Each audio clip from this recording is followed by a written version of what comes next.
I'm working on a 2014 Ford Fusion, the EcoBoost.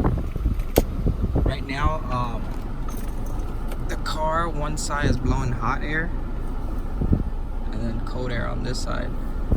Most likely, I'm gonna check the blender motor. So I'm gonna show you how to do it. The blender motor is right where the gas pedal is.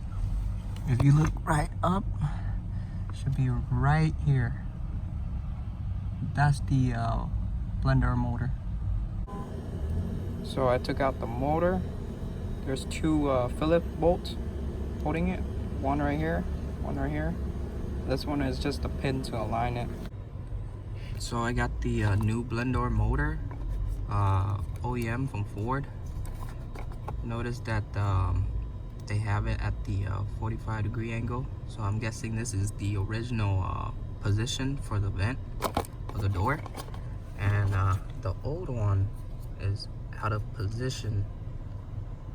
It's like at like 300 degrees or something. And because that little mark right there, you have to line it up. Let me see if you can see it. You have to line it up with this part right here, and then you can rotate. Once you have it lined, you can rotate it back to the original position.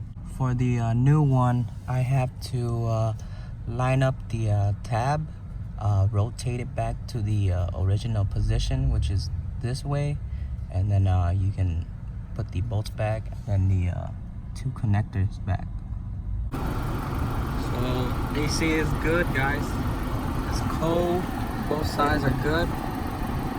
It used to be hot on this side, but after the blender motor replaced, it's good now.